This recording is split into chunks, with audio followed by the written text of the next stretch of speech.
अयोध्या जनपद के कोतवाली नगर क्षेत्र की रहने वाली एक महिला के साथ नौकरी दिलाने के नाम ठगी और अश्लील हरकतें करने का मामला सामने आया है। जानकारी के मुताबिक पीड़िता ने मेडिकल कॉलेज के कर्मचारी पर नौकरी दिलाने के नाम पर ठगी, अश्लील हरकतें करने की कोशिश की, आपत्तिजनक फोटो खींचने का गंभीर आरोप लगाया है। पीड़िता ने कोतवाली अयोध्या में शिकायत दर्ज कराकर इस मामले में कठोर कार्रवाई की मांग की है। पीड़िता के अनुसार उसने मेडिकल कॉलेज में वार्ड बॉय की नौकरी के लिए ऑनलाइन आवेदन किया था। आवेदन की स्थिति जानने जब वे मेडिकल कॉलेज पहुंची तो उसकी मुलाकात कॉलेज की लैब में तैनात एक कर्मचारी से हुई, जिसे वे पहले से सोशल मीडिया के माध्यम से जानती थी। आरोप है कि कर्मचारी ने नौकरी दिलाने का झांसा देकर उससे 2,20,000 रुपए ले लिए। पीड़िता का कहना है कि आरोपी ने सार्वजनिक स्थान पर रुपए लेने से इनकार करते हुए उसे एक सुनसान कमरे में बुलाया, जहां पैसे लेते समय उसके साथ अश्लील हरकत की और आपत्तिजनक फोटो खींच ली। पीड़िता ने बताया कि रुपए लेने के बाद आरोपी ने नौकरी दिलाने का आश्वासन दिया। इसके कुछ समय बाद उसने फोटो डिलीट करने के नाम पर उसे दोबारा बुलाया और 75,000 रुपए और मांगे। पीड़िता ने कहा कि मजबूरी में उसने ये रकम भी आरोपी को दी थी, लेकिन इसके बावजूद आरोपी ने फोटो डिलीट नहीं की। पीड़िता ने बताया कि उसने फिर पुलिस में इसकी शिकायत दर्ज करवाई और आरोपी के खिलाफ कठोर एक्शन की मांग की। ये मामला दर्शन नगर का है और मैं मेडिकल कॉलेज दर्शन नगर का, वहाँ पे अमित मिश्रा हैं। मैंने वार्ड बॉय का फॉर्म डाला था, तो वहाँ पे हमें मिले थे और उन्होंने बोला कि मैं आपका काम करवा दूंगा और उन्होंने मुझसे 1.5 लाख रुपए भी लिए और उसके बाद उन्होंने मेरे साथ बहुत गलत तरीके का अश्लील हरकत भी किया, मुझे मारा भी उन्होंने और मेरी फ़ोटो भी उन्होंने क्लिक किया और मुझे धमकी दिया कि आप मीडिया में जाओगी या किसी से बताओगी तो मैं आपसे जान से मरवा दूंगा। और मैं ये अपना एप्लीकेशन लेके मैं थाना कोतवाली गई अयोध्या, वहाँ पे मैंने एप्लीकेशन दिया, वहाँ से कोई कार्रवाई मुझे नहीं मिली अभी तक। और वहाँ से वो सर ने फ़ोन किया था, नीरज चौरसिया जी ने, तो बोला कि ऐसा है अगर कोई पैसा वैसे की बात हो तो आपको पैसे लेके निपटा दिया जाता है। नीरज चौरसिया है कौन? नीरज चौरसिया वहाँ के दर्शन नगर के चौकी इंचार्ज बता रहे थे लोग। और उसके बाद से फिर मेरे पास कॉल आया कि आप ऐसे मनो सुनसान जगह पे, वो मुझे खुद बुला रहे थे बयान लेने के लिए मेरा, तो मैंने वहाँ से जाने पे मना कर दिया। कौन बुला रहा था? नीरज चौरसिया जी ने मुझे बुलाया, बोला कि मेरे यहाँ एक कुंड है, वहाँ पे आइए, पक्का तालाब। मैं वहाँ नहीं गई। फिर उन्होंने फिर फ़ोन किया मेरे पास कि आप घटना स्थल पे आइए, तो मैंने मना कर दिया, मैं घटना स्थल पर नहीं आ सकती हूँ, आप मुझे थाने पे बुलाइए तो मैं थाने पे आऊँगी। तो उन्होंने मना कर दिया सीधे। अभी एफआईआर दर्ज हुई? सर मुझे नहीं मालूम, मैंने एप्लीकेशन दिया था, उधर से मुझे कोई कार्रवाई नहीं मिली है। अच्छा, ये दर्शन नगर मेडिकल कॉलेज के पीछे की है।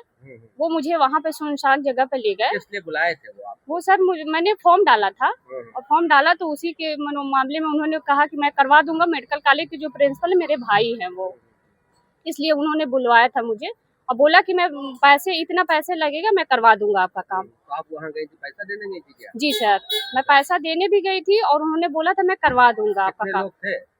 सर जहाँ वो लेके गए थे वो बोले मीडिया में पैसा नहीं लिया जाता पब्लिक में, तो उधर थोड़ा सा बगल में वो कमरा था, वहाँ पे लेके गए, बोले यहाँ पैसा रख देना।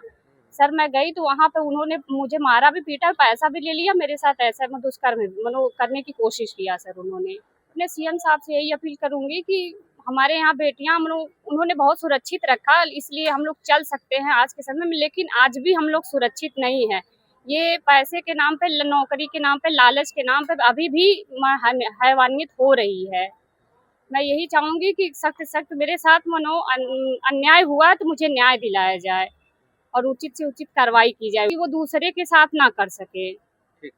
ऐसा है कि इनके साथ गलत करने का प्रयास किया गया है, नौकरी का इनको झांसा दे करके इनसे पैसा भी वसूला गया और उसके बाद सिर्फ ब्लैकमेलिंग के नाम पे इनसे 75,000 रुपए, 70,000 रुपए और वसूले गए।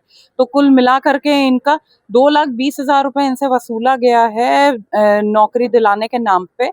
और उसके बाद जब इन्होंने पैसा वापस मांगा, ब्लैकमेल किया गया, हुआ क्या कि जब ये पैसा लेकर के गई हैं अमित मिश्रा के पास, जिन्होंने इनसे कहा था कि इनको वार्ड बॉय की नौकरी दिलवा देंगे मेडिकल कॉलेज में, स्वयं को लैब टेक्नीशियन बताते हैं और बता रहे थे कि वो मेडिकल कॉलेज का प्रिंसिपल उनका भाई है। तो वो नौकरी इनको तुरंत दिलवा देंगे। इनको भी आशा हुई कि चलो ठीक है, मुझे नौकरी मिल जाएगी, क्योंकि अकेली हैं, बेसहारा हैं, बच्चों को अकेले पाल रही हैं, तो नौकरी की इनको भी ज़रूरत है। इसलिए ये वहाँ गईं और उसने पैसा इनसे छीन लिया, इनको अकेले कमरे में लेकर के गया, इनके साथ दुष्कर्म करने का प्रयास किया, इनसे पैसा छीन लिया। उसके बाद इनकी कुछ गंदी फ़ोटोज़ खींच करके, अश्लील फ़ोटोज़ खींच के इनको वहाँ से भगा दिया। और उसके बाद जब ये रोने लगी, परेशान होने लगी और वापस से कई बार इन्होंने याचना करी, तो उसने बोला चलो ठीक है, तुम और पैसे लेकर के आ जाना। मेरे ख्याल से 70-75 रुपए और 1000 और मांगे, तो ये लेकर के गई हैं, वो भी पैसा रख लिया और बोला कि फोटो नहीं डिलीट करूंगा, और किसी को अगर तुमने कुछ बोला तो जान से मार। हमने कोतवाली अयोध्या दी थी, तो कोतवाली अयोध्या से नीरज चौरसिया करके उसके अंडर में मेरे ख्याल से मेडिकल कॉलेज ट्रॉमा सेंटर के वो हैं चौकी इंचार्ज। इनका फ़ोन आया मेरे पास, पहले इसके पास फ़ोन गया था, पीड़िता के पास फ़ोन गया था, उसके बाद फिर इन्होंने बोला होगा कि मेरे वकील से बात करिए। तो नीरज चौरसिया जी का मेरे पास फ़ोन आया, मैंने उनसे पूछा ये आप फ़ोन किस लिए किया? बोले मैं इन्वेस्टिगेशन कर रहा हूँ, तो यदि आप अकेले में मिलने आकर के। मैंने कहा मेरे को अकेले में बुला रहे हो, तुम्हारा दिमाग सही है?